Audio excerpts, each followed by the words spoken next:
اس لہر کے سامنے شک کے غنڈوں کی لگائی گئی چوٹیں بے اثر ثابت ہو رہی تھیں۔ میرے دل و دماغ میں جیسے کسی کی ٹرانس میں آ چکے تھے۔ مجھے نہیں یاد کہ میں پارک سے کیسے نکلا، ٹیکسی کیسے پکڑی اور اس پتے پر کیسے پہنچا۔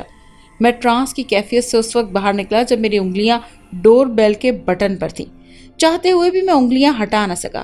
اسی دوران دروازہ کھل گیا اور حیرت کا ایک اور نظارہ میرے دل و دماغ میں سر کر گیا۔ دروازہ کھولنے والا وہی فقیر تھا جس نے پارک میں میری جھولی میں پرچی ڈالی تھی، مگر اب تو اس کا حلیہ ہی بدل چکا تھا۔ کشادہ پیشانی، چوڑا سینہ، فوجی کٹ بالوں میں وہ بالکل کوئی دستانوی شہزادہ لگ رہا تھا۔ میں کوئی کم نہیں تھا، مگر اس کی وجاہت حسن کے آگے میں ایسا تھا جیسے چاند کی چمک کے آگے تارے ہیچ لگتے ہیں۔ پھر ایک اور حیرت نے میرا استقبال کیا۔ جب وہ شخص قدیم درباری جس طرح بادشاہوں کو جھک کر سلام کرتے ہیں اس طرح جھکا اور بولا، غلام کو غلام کا غلامانہ سلام۔ مجھے کر کہتے ہیں اور میرا نام آفتاب ہے۔ میں جانتا ہوں، اس نے مسکرا کر کہا۔ میں الفاظوں پر غور کرنے کے بجائے اس کی ڈیل ڈول میں کھویا ہوا تھا۔ پھر اس نے اپنے ساتھ آنے کا اشارہ کیا اور ایک محل کی طرح کے مکان کی طرف بڑھنے لگا۔ پھر وہ سیدھا مجھے ڈرائنگ روم میں لے گیا۔ ڈرائنگ روم کی بناوٹ اور سب سے خاص بات سجاوٹ دیکھ کر میری آنکھیں کھلی کی کھلی رہ گئی۔ وہاں پر ایک ایک چیز لاکھوں کی تھی۔ پھر میری نظر ادھر ادھر گھومتی ہوئی ایک پینٹنگ پر جا کر اٹک گئی۔ میں کھڑا ہو کر اس کے قریب پہنچ گیا۔ پینٹنگ میں ایک اپسرا تھی جو جھیل میں نہانے کے بعد باہر نکلی تھی۔ ایک پاؤں جھیل کے اندر اور ایک پاؤں خشکی پر تھا۔ گیلا لباس بدن پر چپکا ہوا تھا جو اس کے جسمانی نشیب و فراز کو ظاہر کر کے اس کے حسن کو دوآشتہ بنا رہا تھا۔ جھیل، تنہائی، ویرانی اور وہ لڑکی ایک پری لگ رہی تھی، اور پینٹنگ بنانے والے کے ہاتھ سب سے باکمال تھے۔ اس نے جس طرح اس لڑکی کی تصویر کو جھیل سے نکلتے ہوئے دکھایا تھا اور پینٹنگ بنائی تھی، کوئی بڑے سے بڑا مصور بھی آ سکے تو ہاتھ چوم لیتا۔ میں خود بھی چھوٹی موٹی پینٹنگ بنا لیتا تھا، مگر جس طرح وہ پینٹنگ بنائی گئی تھی وہ تو بہت ہی باکمال ہاتھوں کی بنائی گئی تھی۔ میری نظریں ادھر ادھر بھٹکنے کے بعد دوبارہ پینٹنگ میں موجود لڑکی پر پڑی۔ اس لڑکی میں ایک کشش تھی جو مجھے اپنی جانب بلا رہی تھی۔ اسی دوران دروازہ کھلا اور میری آنکھیں کھلی کی کھلی رہ گئیں۔ یہ کہہ کر وہ خاموش ہو گیا تھا۔ آفتاب نام تھا اس کا۔ ان دنوں میں ایک کہانی لکھنے کی کوشش کر رہا تھا۔ میرے ذہن میں جیسے کوئی خیال نہیں آ رہا تھا۔ سارا دن مختلف کہانیوں کے پلاٹ بنانے کی کوشش میں لگا رہتا تھا۔ پھر تنگ آ کر شام کو ایک پارک میں بیٹھا تھا۔ میری عادت تھی جہاں بیٹھتا تھا آنکھیں بند کر کے کوئی نیا پلاٹ سوچنا شروع کر دیتا تھا۔ اسی وقت بھی میں نے آنکھیں بند کی ہوئی تھی جب ایک نوجوان میرے پاس آ کر بیٹھ گیا اور بولا، کہانی چاہیے؟ میں جو اپنے خیالوں میں مگن تھا چونک پڑا۔ ہاں، مگر تم کون ہو؟ تمہیں کیسے پتا کہ میں کہانیاں لکھتا ہوں؟ اور کہانی کیا ہے؟ اب میں نے غور سے اس کی طرف دیکھا۔ اچھا خاصا خوبصورت نوجوان تھا۔ مجھے لگا کوئی عشقیہ کہانی ہوگی۔ وہ ہنس پڑا۔ اتنے سوال عامر صاحب؟ میرا نام آفتاب ہے۔ مجھے پتا ہے آپ لکھاری ہیں۔ کیسے پتا چلا؟ یہ آپ میری کہانی سن کر جان لیں گے۔ اور کہانی بہت عجیب سی ہے۔ مجھے نہیں معلوم آپ کے معیار کی ہوگی بھی یا نہیں، لیکن میں اپنا بوجھ ہلکا کرنا چاہتا ہوں۔ آپ کہانی سنیں گے نا؟ میں تو خود کہانی کی تلاش میں تھا۔ ہاں، کیوں نہیں؟ شکریہ عامر صاحب۔ میری کہانی اسی بینچ سے شروع ہوئی تھی۔ یہی بینچ تھا جس پر میں شوق کے غنڈوں سے مار کھا کر بیٹھا تھا، اور کر نے میری جھولی میں ایک جادوئی پرچہ ڈالا تھا۔ ایک منٹ آفتاب صاحب، میں معافی چاہتا ہوں، پر مجھے نہیں پتا یہ شوق اور کر کون ہے۔ آپ کہانی کو تسلسل میں بیان کریں۔ آپ کہانی کو شروع سے کیوں نہیں بتاتے؟ اوہ اچھا، میں شروع سے بتانا شروع کرتا ہوں، اس نے کہا اور یہاں پہنچ کر خاموش ہو گیا۔ آفتاب صاحب، آگے کیا ہوا تھا؟ آگے کی کہانی کل اسی وقت جب وقت آج ملے، یہ کہہ کر وہ ایک طرف چل پڑا۔ آج میں مقررہ وقت سے پہلے وہاں پہنچ گیا تھا۔ میں اپنے خیالات میں کھویا ہوا تھا جب مجھے آفتاب کی آواز سنائی دی۔ مجھے نہیں پتا تھا وہ کب آیا۔ میں چونک کر اس کی طرف دیکھنے لگا تھا۔ وہ بول رہا تھا، بہت خوبصورت تھی وہ نہاتی ہوئی لڑکی۔ میں نے سوچ لیا تھا کہ جو بھی اس پینٹنگ کا مالک ہوگا اس سے یہ پینٹنگ مانگ ہی لوں گا۔ اس لیے نہیں کہ وہ پینٹنگ مہنگی تھی، بلکہ اس لیے کہ مجھے اس تصویر والی لڑکی سے محبت ہو گئی تھی۔ ہاں، پہلی نظر میں محبت کر بیٹھا تھا میں۔ کئی لڑکیوں کے ساتھ میں نے موج مستی کی تھی، پر اس جیسی کبھی سوچی بھی نہیں تھی۔ دروازہ کھلا تو میری سانس ہی رک گئی۔ یہ وہی لڑکی میرے سامنے آ چکی تھی جو نہا رہی تھی۔ میں نے تو تصویر دیکھ کر ہی دل دے دیا تھا، اور میرے سامنے وہ اپسرا جیتی جاگتی آ چکی تھی۔ میری تو زبان ہی بند ہو کر رہ گئی۔ اس نے مجھے پینٹنگ کو دیکھتے ہوئے دیکھ لیا تھا۔ اب میں اسے گھور رہا تھا۔ تو آفتاب صاحب، کیسی لگی آپ کو میری پینٹنگ؟ اس کی آواز تھی کہ کوئی جادو۔ میرے کانوں میں تو جیسے جل ترنگ بج اٹھے۔ میں سوچ رہا تھا کہ پینٹنگ میں کسی مصور کا کمال ہے، پر آپ کو دیکھ کر یوں لگتا ہے کہ وہ مصور کا کمال بالکل نہیں تھا۔ آپ ہیں ہی ایسی۔ جس تصویر میں آپ ہوں گی، وہ تصویر خوبصورتی کا معیار بن جائے گی۔ مجھے اپنی آواز کھوکھلی محسوس ہو رہی تھی۔ ایسے لگتا تھا کہ میرے اندر کوئی عاشق چھپا بیٹھا ہے۔ اور جب سے میں اس مکان میں داخل ہوا تھا، شوق کے غنڈوں کی لگائی گئی چوٹیں بھول ہی چکا تھا۔ اوہ، آپ کو تو کافی بری چوٹ لگی ہے۔ آپ کے ماتھے سے تو خون نکل رہا ہے۔ مجھے تو اب یاد آیا کہ مجھے چوٹ لگی ہے، ورنہ پہلے تو مجھے سب کچھ بھول چکا تھا۔ میں نے ماتھے پر انگلیاں پھیری تو میری انگلیاں خون سے بھر گئیں۔ آپ کچھ نہ کریں، اس نے کر کو آواز دی۔ وہ جیسے باہر اسی آواز کا انتظار کر رہا تھا۔ وہ فوراً اندر داخل ہوا۔ جی میڈم، اس کے زخم ٹھیک کرو۔ جی میڈم، اس نے کہا اور میرے قریب آ گیا۔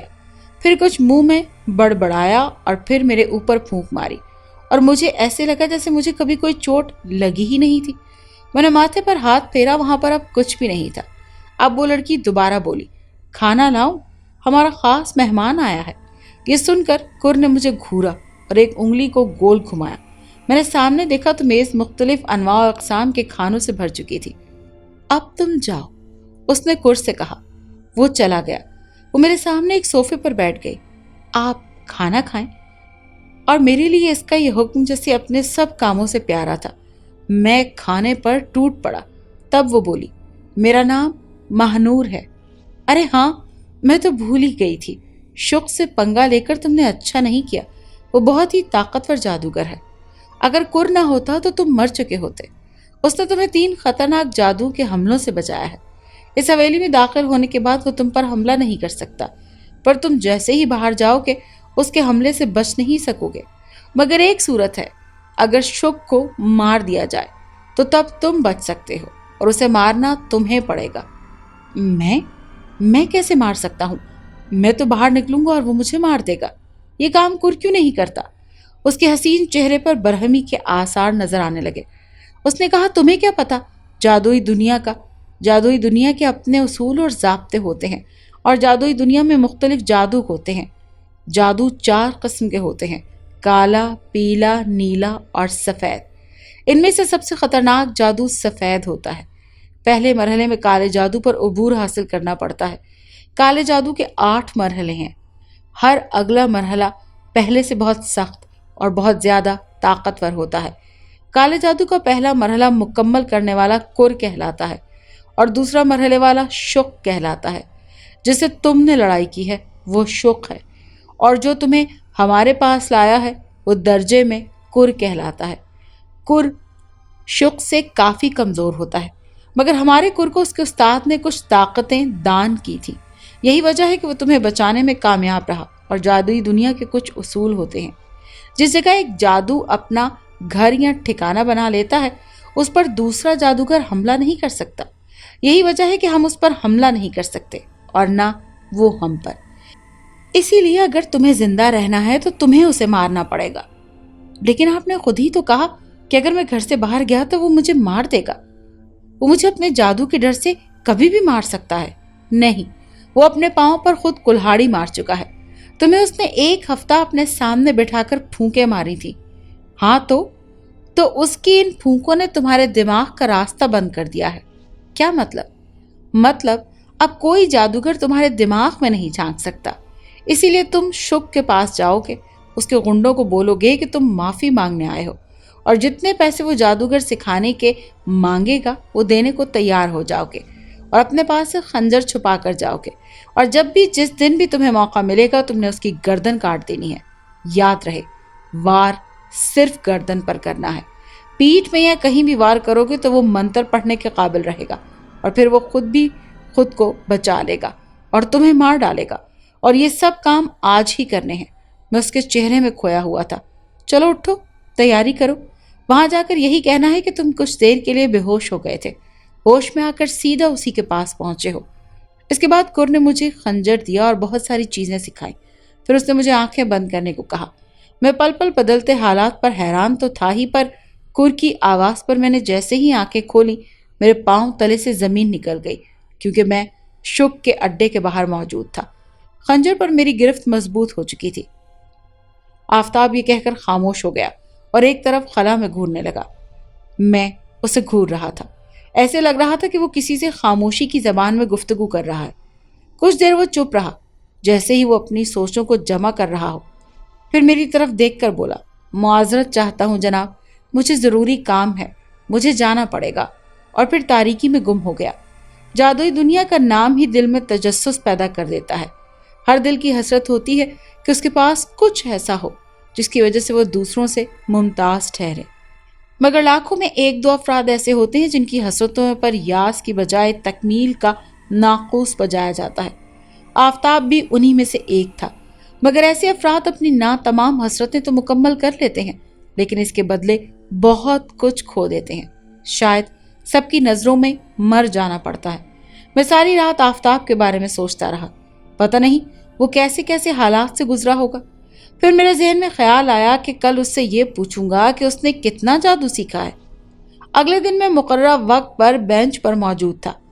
کافی دیر انتظار کرنے کے بعد آفتاب نہیں آیا۔ میں مایوس ہو کر ایک طرف چل پڑا۔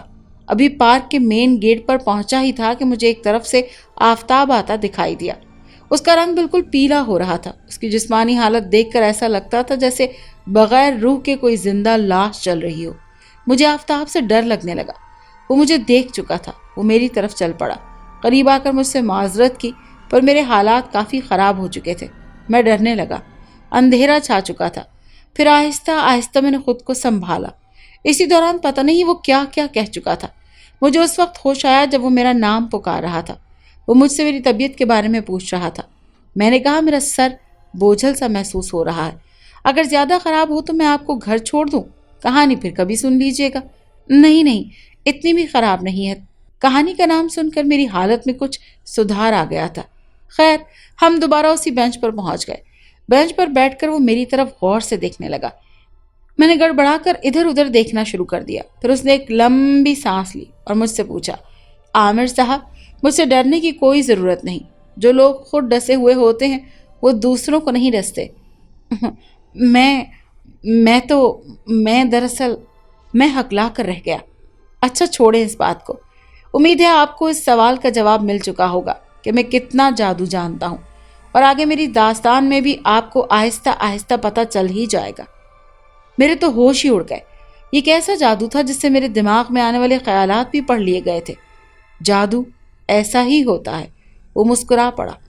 اوہ، میری تو حیرت اور ڈر سے بری حالت ہو گئی تھی۔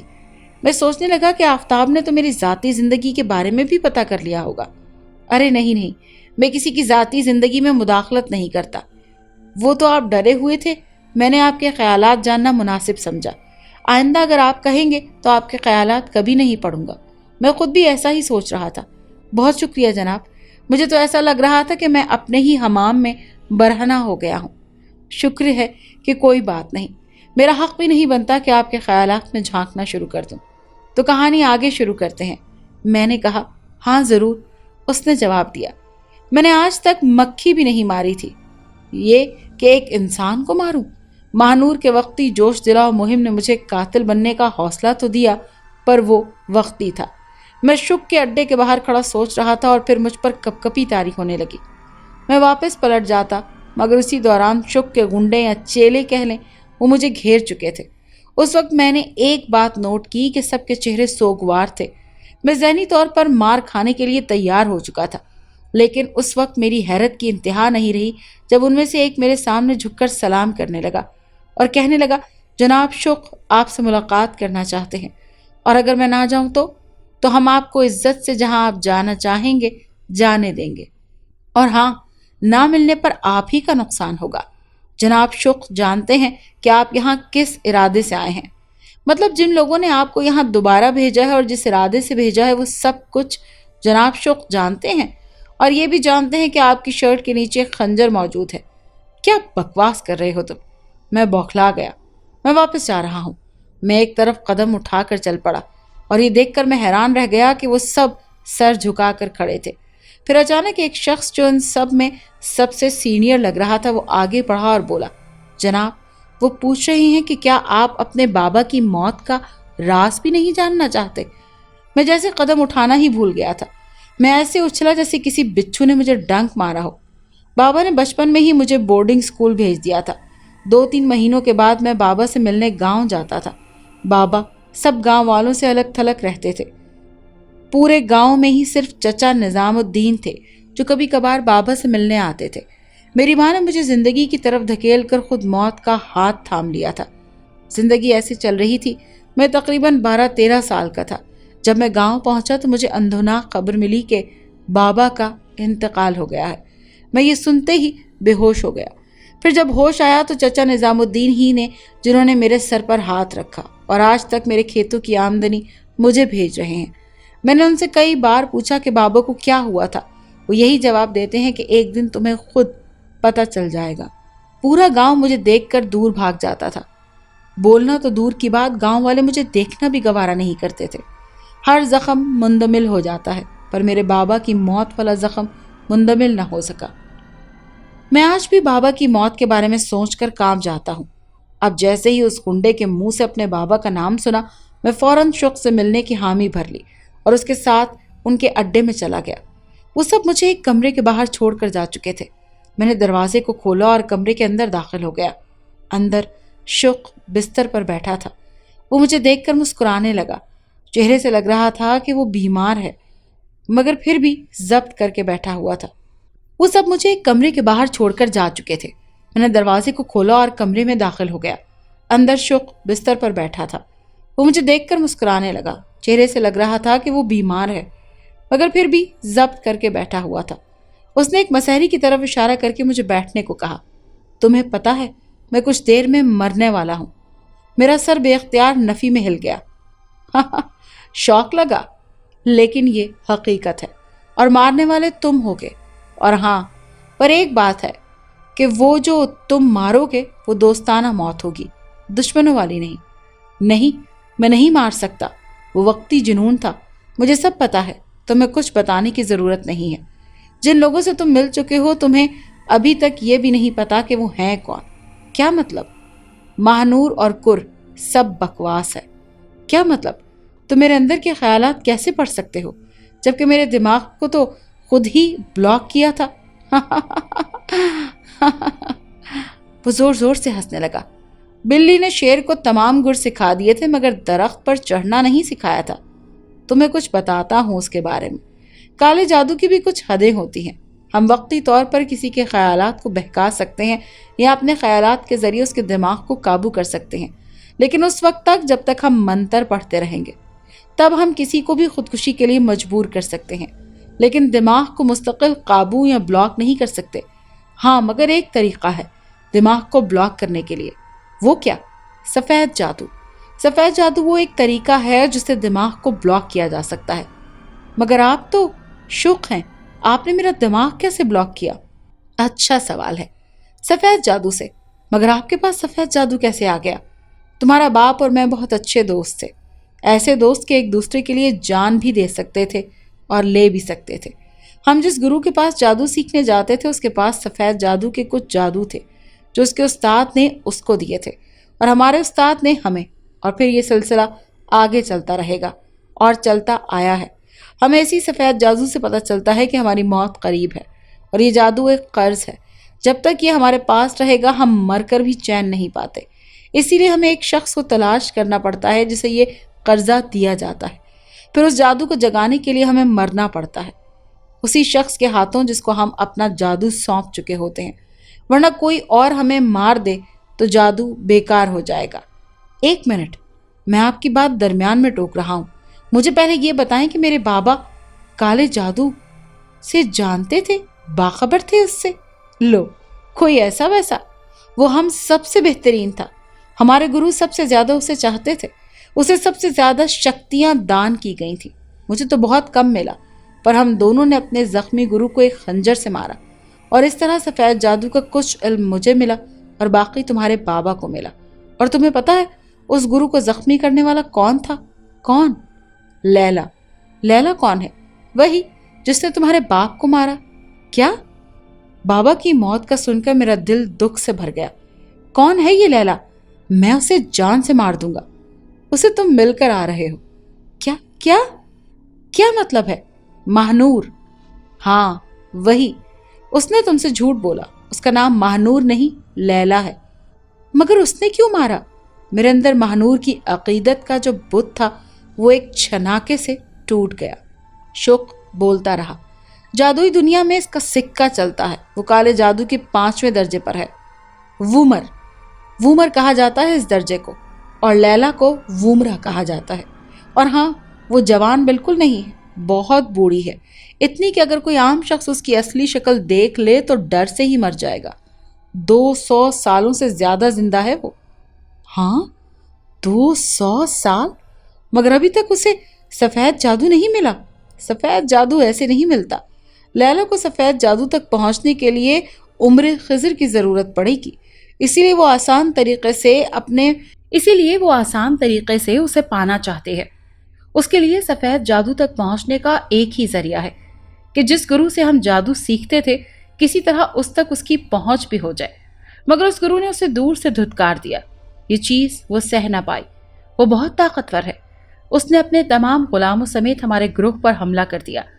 ہمارے گرو اکیلے ہی تھے، سامنے فوج تھی، پھر بھی انہوں نے ڈٹ کر مقابلہ کیا۔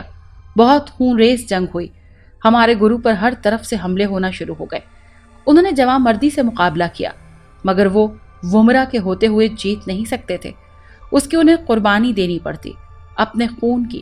انہوں نے اپنی شیرک کاٹ دی، مگر لیلا کو قریب نہ پھٹکنے دیا، اور پھر ان کو اتنی طاقت ملی کہ لیلا جو کہ فوج لے کر آئی تھی، اس کے ساتھ صرف ایک ہی غلام بچا جسے تم مل چکے ہو۔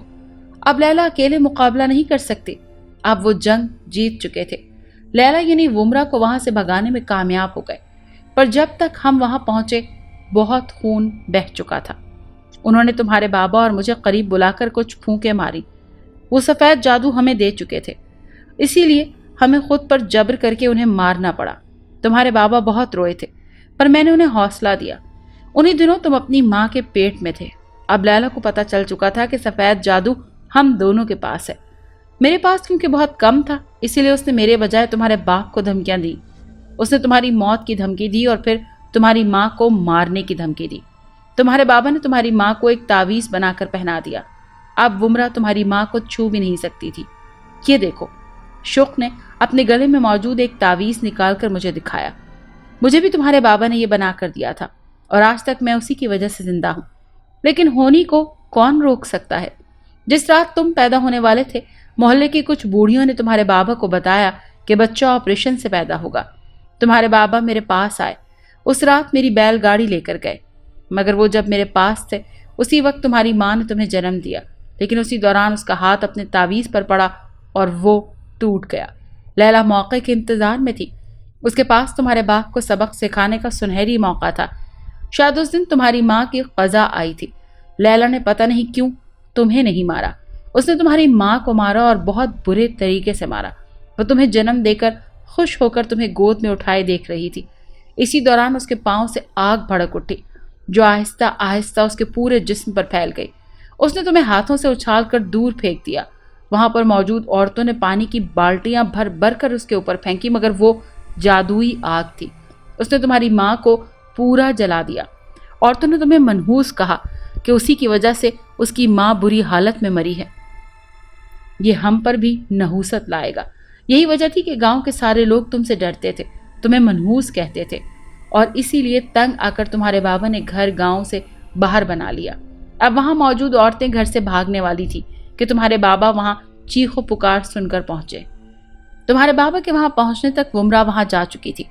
وہاں پر موجود چند عورتیں تمہیں منحوس اور کالا جادو کا وردان کرتے ہوئے بھاگ گئیں۔ تمہارے بابا اندر گئے اور تمہاری ماں کی حالت دیکھ کر شاید کچھ کر بیٹھتے، پر تمہاری رونے کی آواز سن کر انہوں نے خون کا گھونٹ پی لیا